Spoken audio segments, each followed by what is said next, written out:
अस्सलाम वालेकुम, welcome to GK analysis. आज की इस वीडियो में हम सीखेंगे कि कैसे मुख्तलिफ़ किस्म के कंपाउंड सेंटेंस के अंदर डिफरेंट कंटेक्स्ट क्लूज़ को देख के हम फॉर्म ऑफ वर्ब को चूज़ कर सकते हैं।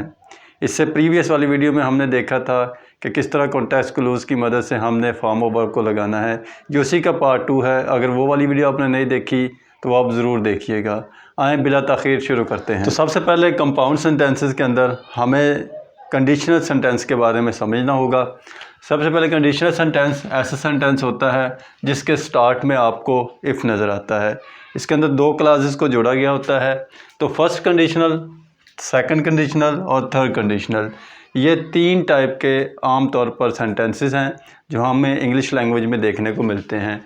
तो फर्स्ट कंडीशनल के अंदर एक बेसिक कॉन्टेक्स्ट होता है जिसके अंदर इसको बनाया जाता है। फर्स्ट कंडीशनल में दो पार्ट्स होंगे। सबसे पहले इफ़ वाला पार्ट होता है और उसके बाद उसका सेकंड पार्ट होता है। फर्स्ट कंडीशनल के इफ़ वाले पार्ट में आपको सिर्फ खाली फर्स्ट फॉर्म नज़र आती है। तो जिसके शुरू में आपको फर्स्ट फॉर्म नज़र आ जाए तो हमने उसके सेकंड पार्ट के अंदर विल या शैल के बाद फर्स्ट फॉर्म को इस्तेमाल करना होता है। तो जब हमें आम तौर पर पीपीएससी के पेपर में या किसी भी पेपर में इस तरह का क्वेश्चन आता है तो वो या फर्स्ट वाला पार्ट मिस कर देता है और उसमें फिर हमारे पास सेकंड वाला पोर्शन एज अ क्लू रह जाएगा, वरना वो आपको सेकंड वाला पेपर में ऑप्शन दे देता है और फर्स्ट वाला लिखा होता है। तो हमने फर्स्ट फॉर्म ऑफ वर्ब को देख के ये फैसला कर लेना है कि उसके अंदर विल या शैल के बाद फर्स्ट फॉर्म आएगी। तो इसकी एग्ज़ाम्पल देखते हैं। If he comes early, he will attend the class. इस सेंटेंस के अंदर हमें फर्स्ट पार्ट के अंदर क्योंकि फर्स्ट फॉर्म नज़र आ गई है, इसलिए इसके सेकंड पार्ट के अंदर हमने फर्स्ट फॉर्म के साथ विल या शैल को चूज़ करना होता है। तो जब अब बात करेंगे सेकंड कंडीशनल सेंटेंस की, तो सेकंड कंडीशनल सेंटेंस में भी सेंटेंस का जो स्ट्रक्चर है वो हमें फर्स्ट कंडीशनल जैसा ही नज़र आता है, बस डिफरेंस आएगा उसमें uses of form of verb का। सेकंड कंडीशनल में इफ़ वाले पार्ट में हमें सेकंड फॉर्म नज़र आती है और उसके दूसरे काउंटर पार्ट के अंदर हमने वुड के बाद वर्ब की फ़र्स्ट फॉर्म को यूज़ करना होता है। सेम जैसे फर्स्ट कंडीशनल के अंदर हमने देखा था कि फर्स्ट पार्ट में आपको सेकंड फॉर्म नज़र आ जाए तो हमने फ़ैसला कर लेना है कि सेकंड पार्ट में वुड के बाद फर्स्ट फॉर्म का इस्तेमाल करना है, और वाइस वर्सा सेकंड पार्ट के अंदर अगर आपको वुड या वुड के बाद फर्स्ट फॉर्म नज़र आती है तो हमने फर्स्ट पार्ट के अंदर सेकंड फॉर्म का यूज़ करना है। इसकी एग्जांपल्स देखते हैं। If he work hard, he would succeed. तो इसके सेंटेंस स्ट्रक्चर के अंदर अगर हमें वो पेपर में देता है तो हमने ये देख लेना है कि इफ़ वाले पार्ट में अगर सेकंड फॉर्म आ गई तो ये बात एग्जैक्ट है कि उसके सेकंड पार्ट में वुड के बाद फर्स्ट फॉर्म आनी है। या अगर आपको वो ये वाला पार्ट मिस करके देता है तो दूसरे वाले से हम आइडिया लगा सकते हैं कि इसके फर्स्ट पार्ट में आपने सेकंड फॉर्म लगानी है अकेली। इसके बाद थर्ड कंडीशनल सेंटेंस, उसके अंदर भी इफ़ और एक दूसरा हिस्सा होता है। थर्ड कंडीशनल सेंटेंस के फर्स्ट पार्ट में आपको हैड प्लस थर्ड फॉर्म नज़र आएगी और उसके सेकंड पार्ट के अंदर हमने would plus have plus third form का यूज़ करना होता है। तो इससे भी हमने वैसे ही क्लू हमें मिल जाएगा कि अगर आपको ऐसा सेंटेंस आ गया जिसके फर्स्ट पार्ट के अंदर हैड प्लस थर्ड फॉर्म है तो डेफिनेटली हम उसके सेकंड पार्ट के अंदर would have plus third form वाला क्लू यूज़ करेंगे। इसकी एग्जांपल देखेंगे। इफ़ ही हैड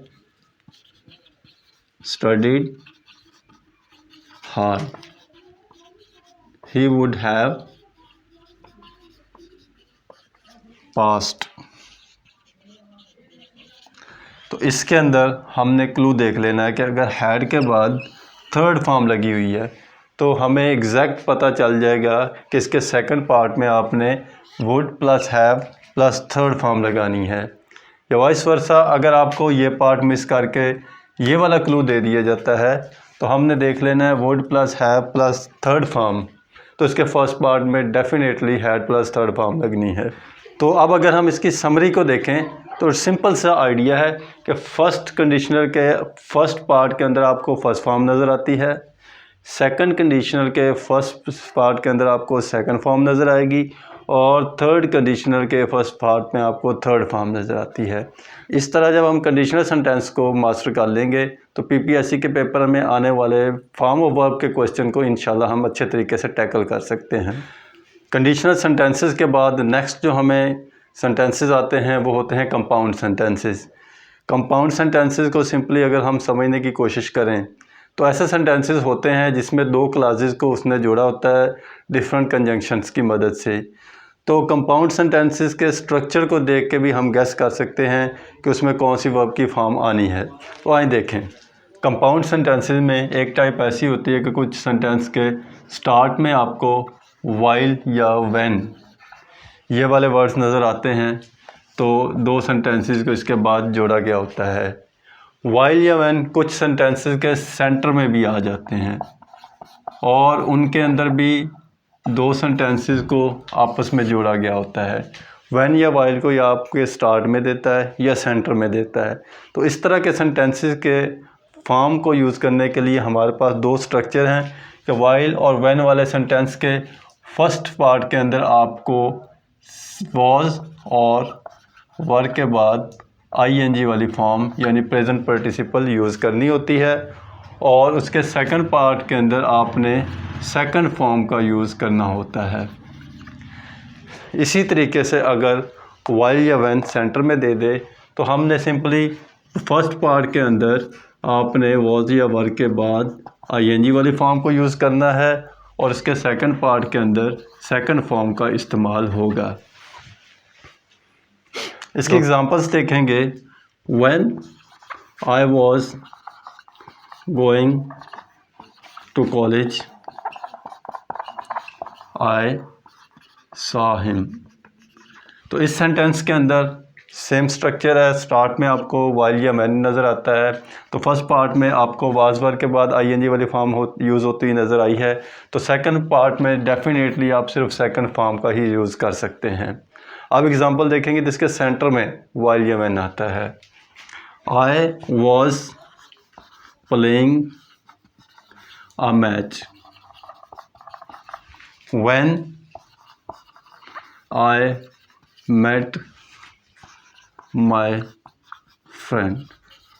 इस सेंटेंस के अंदर आपको वाइल या व्हेन सेंटेंस के सेंटर में नज़र आएगा और फर्स्ट पार्ट के अंदर आपको वाज वर के बाद आईएनजी वाली फॉर्म यूज़ होती नज़र आई है और सेकंड फॉर्म आपने सेकंड स्ट्रक्चर के अंदर सिर्फ सेकंड फॉर्म का इस्तेमाल करना होता है। इसके बाद एक और टाइप कंपाउंड सेंटेंस की है जिसके दो सेंटेंसेस होंगे और उसके सेंटर में आफ्टर या बिफोर जैसे कॉन्टेक्स्ट क्लूज़ आपको मिलते हैं। आफ्टर या बिफोर वाले सेंटेंस के फर्स्ट पार्ट में आपने हैड के बाद थर्ड फॉर्म का यूज़ करना होता है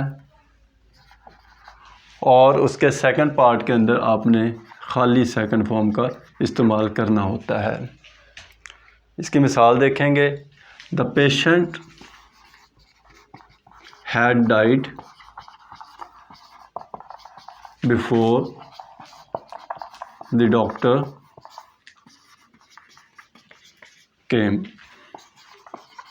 तो इस सेंटेंस में क्योंकि बिफोर वाला कॉन्टेक्स्ट क्लू मौजूद है, फर्स्ट पार्ट के अंदर had plus third form use हो गई है, तो सेकंड पार्ट में हमने ओनली सेकंड फॉर्म का इस्तेमाल करना है। इसके अलावा इंग्लिश लैंग्वेज में अगर आपको टू सेंटेंसेस किसी कंजंक्शन की मदद से जुड़े हुए नज़र आएंगे और एक सेंटेंस में सेकंड फॉर्म है तो हम दूसरे पार्ट के अंदर सेकंड फॉर्म इस्तेमाल नहीं कर सकते, ग्रामेटिकली वो सेंटेंस गलत हो जाता है।